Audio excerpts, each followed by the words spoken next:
Welcome to our series, Driving Public Sector Innovation, where we look at how public sector agencies are unleashing AI-powered database solutions to drive innovation, improve agency operations, and deliver more effective services securely. I'm Wyatt Cash with Scoop News Group, and here to talk about how AI applications, the cloud, and scalable databases are helping to empower agency services is Charles Worthington, Chief Technology Officer and Chief AI Officer at the U.S. Department of Veterans Affairs. Charles, thank you so much for joining us. And I'd like to start by asking, how are advances in AI and database technologies and cloud computing more generally making a difference in enhancing your organization's operations and services? Well, thanks so much for having me, Wyatt. It's great to chat with you. And I think what I am really excited about is that this generation of artificial intelligence capabilities really represents, I think, a generational shift in what computers are capable of. And we are just at the very early stages, I think, of absorbing that shift into the operations of places like the VA.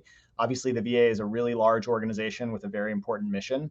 And the idea that we can use computers to play an even larger role in helping provide VA's services is something that we are in, as I mentioned, at the really early innings of figuring out. But I think there's a ton of opportunity, and you don't have to basically explain it to people. People that have used these tools themselves can see that some of these capabilities are really pretty powerful. And something that I always imagine is that they're never going to be less powerful than the ones that we're using right now. So even as impressive as some of the new generation of AI tools are, this is just the very kind of early versions of them. They're going to get even more powerful soon. Our job at VA is to figure out how we can quickly but safely adopt these tools into our mission. Well, certainly the scope of your responsibilities is widespread. But from a technology point of view, can you talk about an example, a challenge that VA is facing where these kinds of technologies are really offering net new capabilities or solutions that we really didn't have maybe a year or two ago? Yeah, it's a great question. And I think it really is important to start all of these conversations with the challenges that we are facing. We don't want to have a technology that's in search of a problem. We want to start with what are the most important problems that we're trying to solve, and then try to figure out what are the right tools to use to solve those problems. At the VA, there's a couple of good examples of that. One of our big challenges right now is clinician and provider burnout. It's something that is happening across the medical industry, and we really want to make sure that we are allowing our clinicians to have a really fulfilling job. They really enjoy taking care of patients. I think what they enjoy less is doing paperwork. And so one of the exciting areas that these new generation of tools might provide is a chance to ease some of that tedious type of a work from clinicians and providers and help them do their job more efficiently. So we're right now pretty aggressively piloting some of these new generations of AI scribes, is the category that could help clinicians basically do the data entry on things like entering community care records. These are records that come from providers outside of the VA system, but we still want to input into our medical record. uh, these tools could help make sure that we're ingesting those documents effectively and without requiring a lot of manual typing. And we're also looking at tools that might be able to help summarize encounters that clinicians have with providers and with patients to help ease the burden of reporting. Anyone that's been to a doctor, you sort of sympathize with them as they try to type in, as they're having a conversation with the patient, type in notes. And so some of these new tools have the potential to make that process even easier, building off of some things that we already do, things like transcription. And so that's one theme where one of our key priorities of reducing clinician burnout could be assisted by this new generation of technology. Absolutely. And then diving a little deeper, obviously, an organization like VA has to maintain vast amounts of data, update it regularly, et cetera. Talk to me a little about examples where a more powerful database technologies and analytics capabilities are also translating into improving your organization's operations. Yeah, it's a great question. I think that we have, as you mentioned, a lot of data at the VA, and we're creating more and more data every year. Incrementally, we're creating more data as the systems that we use to deliver healthcare and deliver benefits become more digitized. The amount of data that the VA has becomes bigger. And so that can create a challenge as the ability to crunch through that data is harder the more of it there is.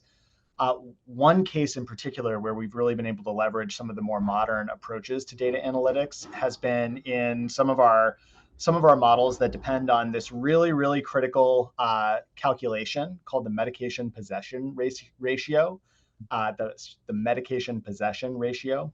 And it turns out that this is a really important value in a lot of analyses that our teams do to try to predict bad outcomes.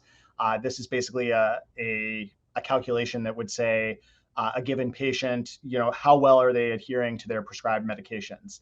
And maybe they haven't picked up a medication refill in a while. It might indicate that they're not taking their meds as they're supposed to be. So this medication possession ratio is a really important coefficient. And it was also really difficult to calculate because if you think of all the number of patients that we have across the entire system and all of the medications that those patients are prescribed, to actually crunch through all of those databases to come up with that value was really expensive in terms of computing time. And we were able to modernize the data analytics infrastructure that was powering that calculation and really bring that cost or that time to calculate down by an order of magnitude, which allowed us to expand the number of drugs that we are including in that calculation. Whereas before we could only look at a subset of drugs because that calculation was so complicated. We're now able to calculate that specific value for every drug at the VA. And that's an example of the sort of thing we can do with more powerful database technologies. Is it allows us to really do analyses that were impossible before with this data. Um, Next, I'd like to ask kind of a similar question, but thinking about how these new technologies are improving the level of services that your organizations provide its customers and end users, thinking kind of an outside in point of view, how is this technology really impacting the way they experience the VA services? Yeah, well, at the end of the day, if we are able to more accurately or more quickly calculate key values like that medication possession ratio I just described, that helps inform the treatment that our providers offer to our patients. And so that can play into treatment decisions that they're making in real time because that information is now able to be used in a calculation that they would be or used by the provider as they're looking at the patient's record. They're not trying to kind of figure out just by looking at the data themselves. They're getting that pre-calculated when they're seeing a patient.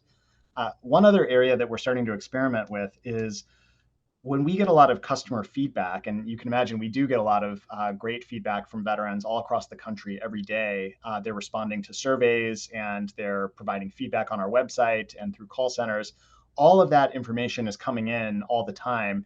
Some of the things we're experimenting with are looking at ways to more quickly analyze that data in real time and identify trends or anything that is being surfaced by that feedback in a way that would be difficult for us to do manually. We would have to read through everything in real time, but the computers are able to synthesize some of those results, and we're excited about the potential to more quickly act on customer feedback using some of these tools. Fantastic. And then last question for you. Can you also maybe talk about more broadly from an operational point of view, a security point of view, how are these new technologies and now the addition of AI, how is that helping to automate operations or improve security and ultimately, advance your agency's resiliency, from your point of view? Yeah, there's a ton of opportunity here. We're already using some of these tools to do things like anomaly detection in our network environment. We have over 240 services that have already installed anomaly detection, and 90 of those have predictive analytics. These are basically looking at the data that these sorts of, whether it's a server or a device, an endpoint, looking at that data that is being collected from those and noticing if something is different than normal. And that's often a good flag that we need to go investigate it further. And computers are really good at sifting through a lot of data and detecting those sorts of anomalies in a way that's a lot harder for people to do, especially given the number of endpoints that we're talking about. To give a more maybe patient-centered example, we're also using a similar approach in our telehealth system. We're basically using predictive analytics to forecast 15 minutes ahead into the future to figure out what sort of capacity we're going to be needing in our telehealth computing environment. To basically connect a video conference between a patient and a provider requires a certain amount of bandwidth and server capacity to have that interaction. And we want to make sure that we have enough provisioned at any given time to support all of the appointments that we have at that hour. But we also don't want to over provision it. And so you don't want to have in the middle of the night, enough capacity to support tens of thousands of appointments when you don't need it. And so we're using analytics to look ahead and make sure that we have the right amount of compute provisioned for that use case and for other similar use cases.